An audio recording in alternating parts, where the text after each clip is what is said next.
Okay, so we're going to take a little bit of a different look at the Civil War. We're going to do it through the camera lens of this fellow right here.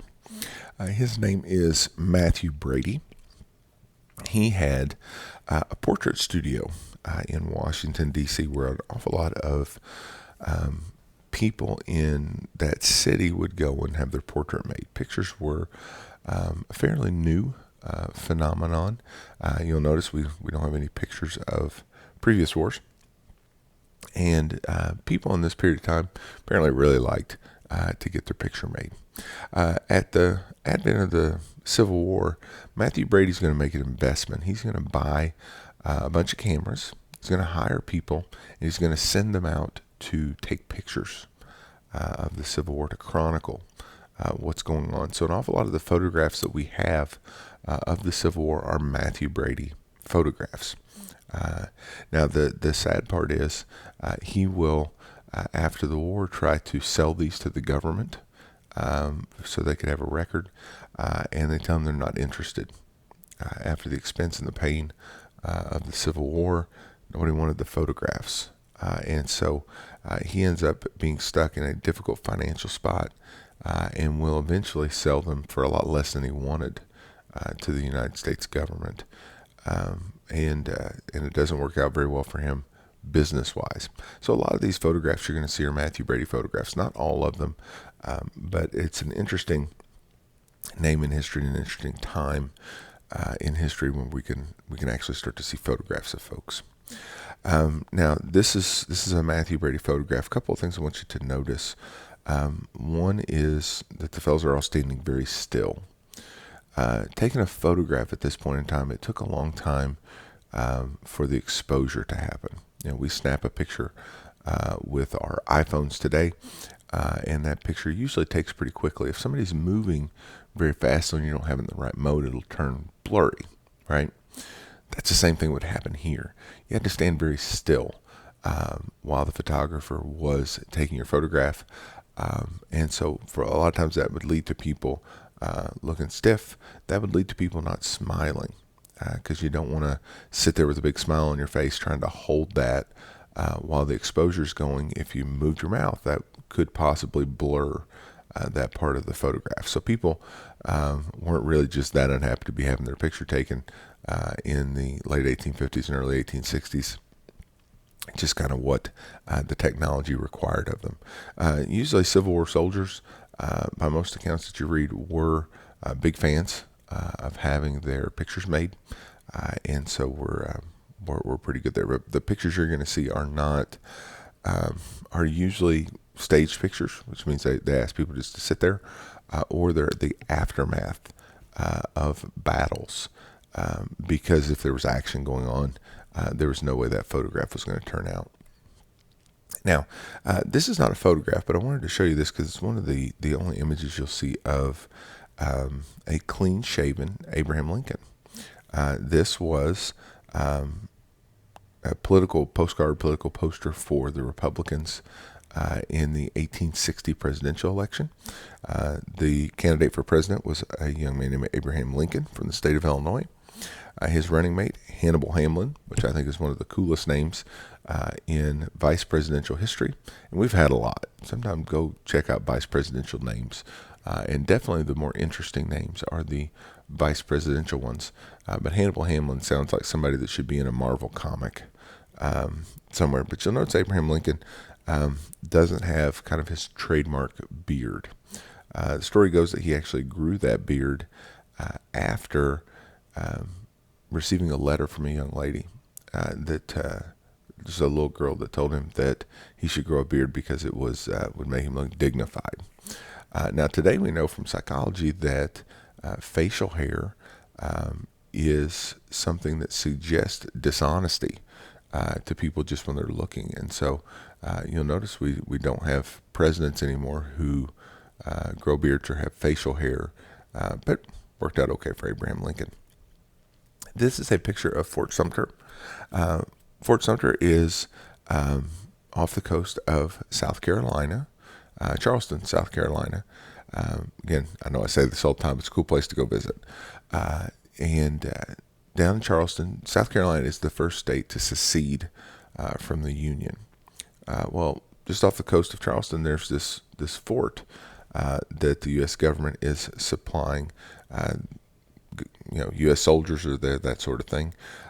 And so when President Lincoln arrives on the first day of his presidency, he's got a message from the commander of this fort.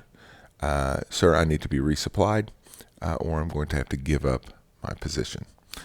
And so Lincoln is in kind of a rough spot, right? South Carolina has seceded. He doesn't think they can leave, but he could send troops down and say, look, we're gonna resupply this fort. You're gonna do what we tell you to do. But then he starts the Civil War, right? He's the one that's gonna get blamed for it. He could tell the guys to leave the fort, to just abandon their post, but then he looks weak, right? And he's giving the state of South Carolina what they want. So he chooses an interesting middle option. He says, look, we're going to send down supplies to the fort. We're going to resupply it. If they let it go through, then they're acknowledging that we have the authority over them, and that'll take care of this little rebellion. Or if they fire the first shots, then they will have started the conflict and not me. The South does fire the first shots. Apocryphal history, if you remember, we talked about apocryphal history and the idea that it's cool stories, but maybe there's no way to know it's true, was that the first shots were fired by, first cannon was fired by a guy named Abner Doubleday.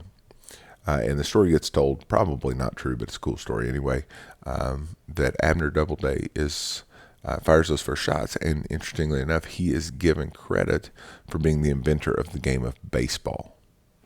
So maybe the guy that invented baseball fired the first shot of the Civil War. You'll notice up at the top the flag is kind of blurry. It's because the flag would have been waving.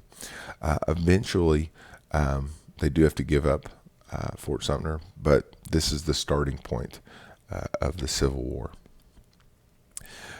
Tale of two presidents here. On the right side, we've got Abraham Lincoln, who apparently really liked to get his picture made. He's grown that beard. He takes office in March of 1860, and basically his entire presidency is going to be taken up with the Civil War. He is considered to be one of the greatest, if not the greatest, presidents in our history for how he navigated us through that particular conflict. The man on the left is Jefferson Davis. Jefferson Davis will be elected the president of the Confederacy. Before that, he had been a senator from the state of Mississippi, so he was involved in politics. But when Mississippi seceded, he went with them, and so he'll be the leader of the Confederacy.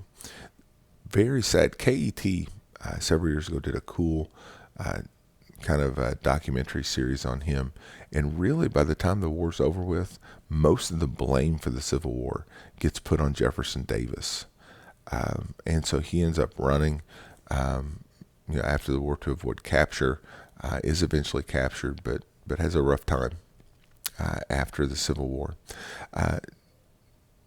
Pause this for a second and look at a map of Virginia. And I want you to notice where Washington, D.C. is. It's going to be up kind of the northeast part of the state by Maryland. And then I want you to look at the city of Richmond, Virginia, which is another big city in the state.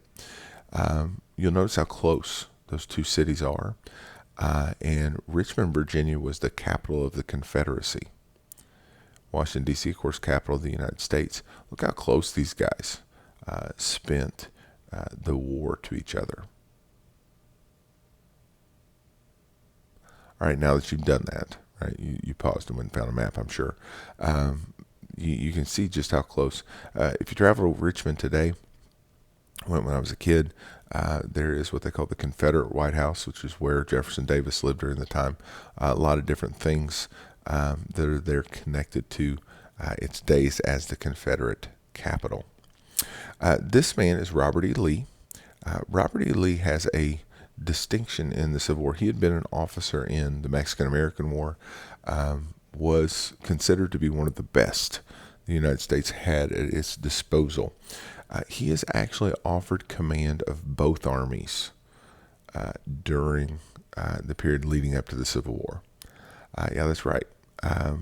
When Abraham Lincoln takes office, he calls Ulysses Grant. He calls Robert E. Lee to come see him, and offers him command of what will be known as the Army of the Potomac, the Union Army, basically, in the Civil War.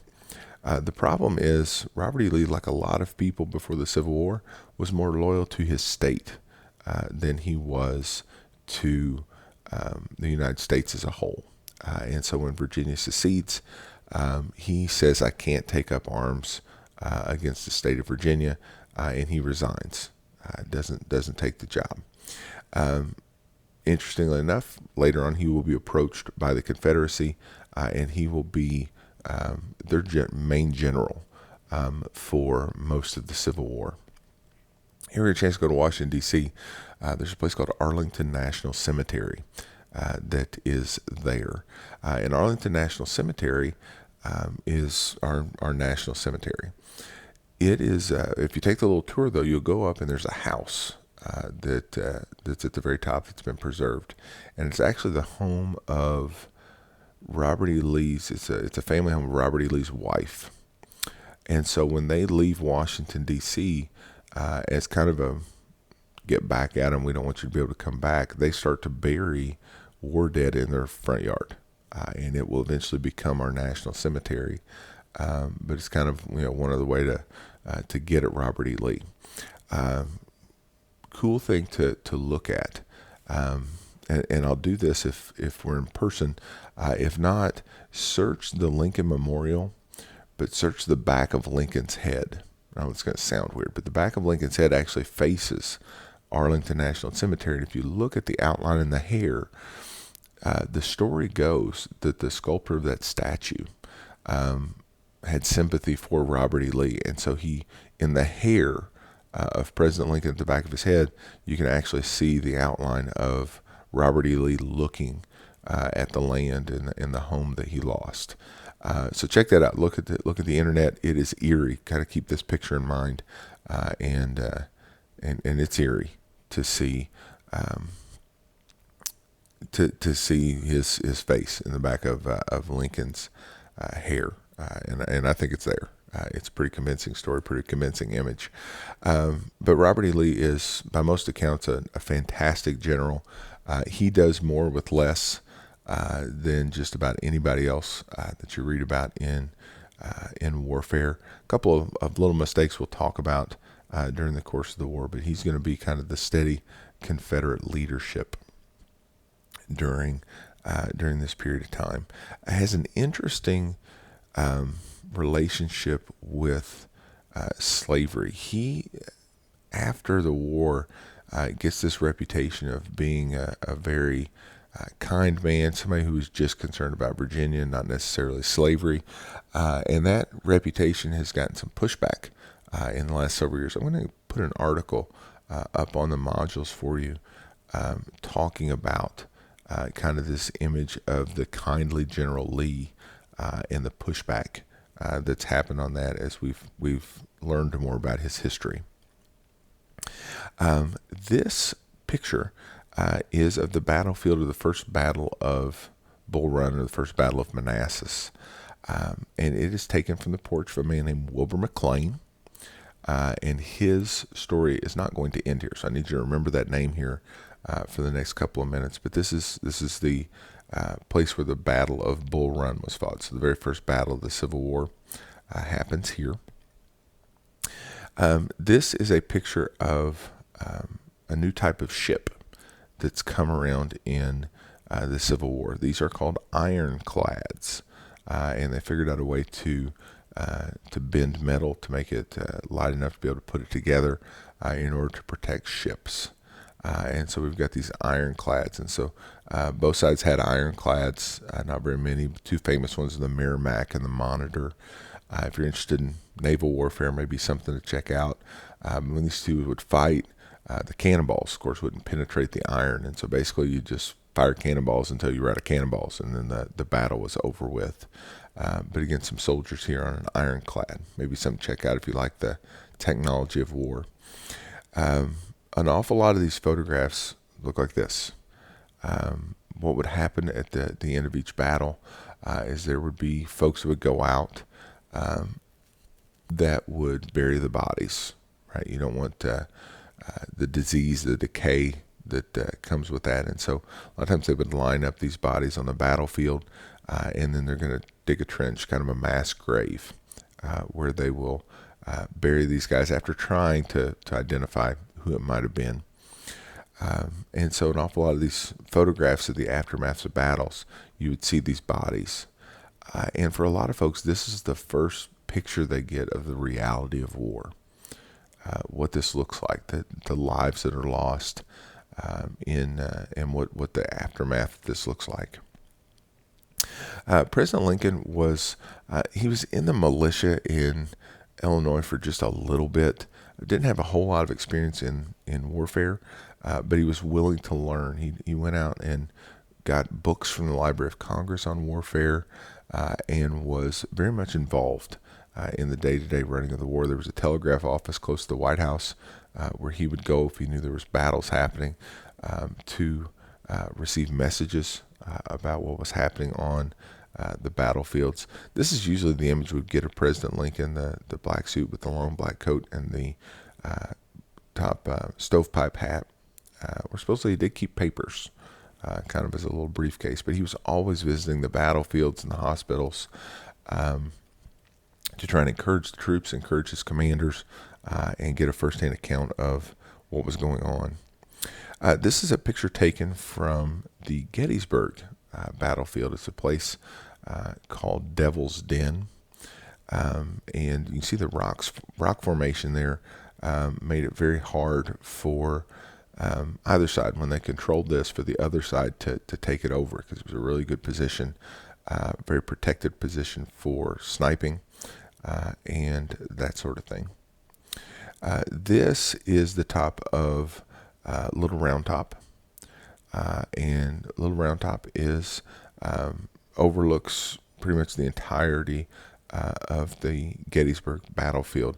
You can actually go there today, stand on this rock, and take a very similar picture, but it gives you the lay of the land there in Pennsylvania. It's one of the only battles that's fought in the North.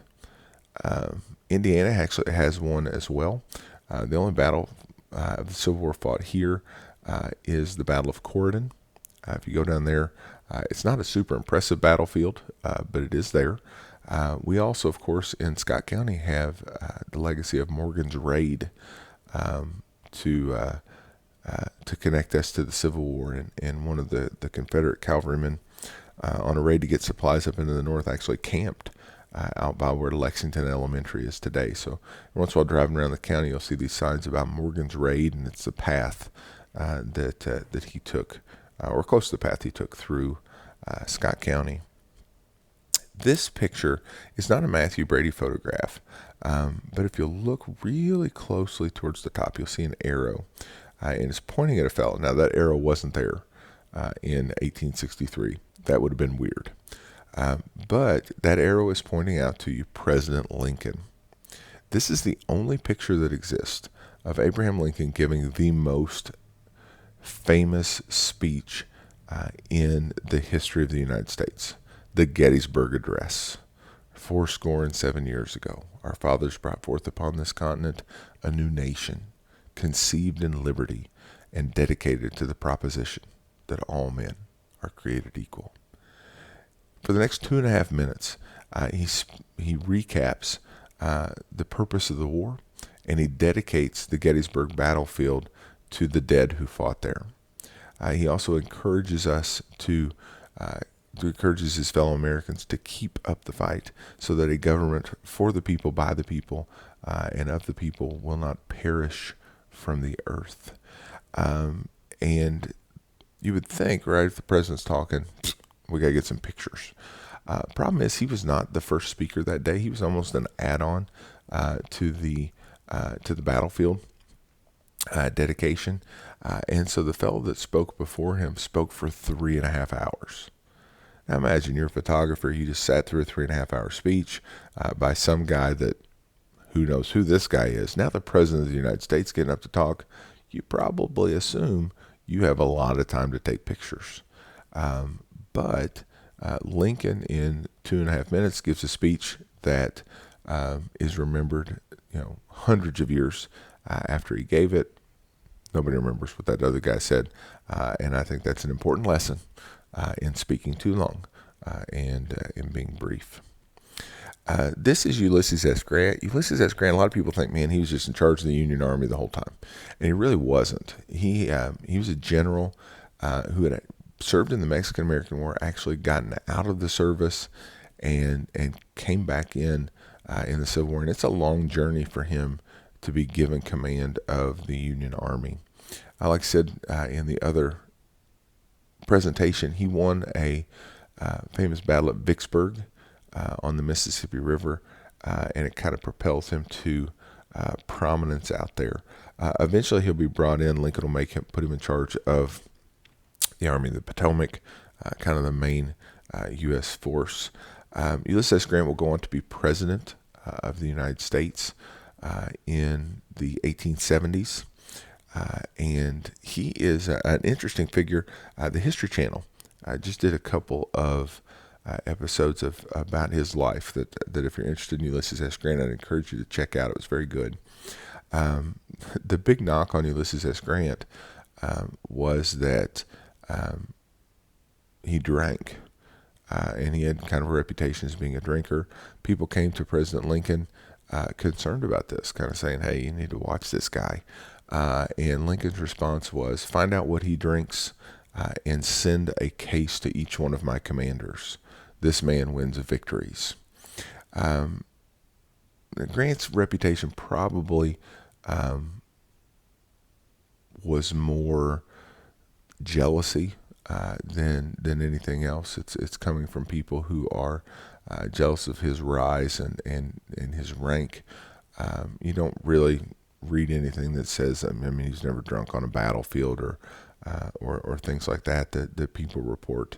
The other knock on Grant is that he is not very concerned with his troops, which I'm sure wasn't true, but he didn't understand that his advantage in fighting was numerical. He had more soldiers, he had more equipment, and so he could lose more than the other side could. And so it makes him, he's just not as reluctant to use troops as some of the earlier commanders of the Union Army.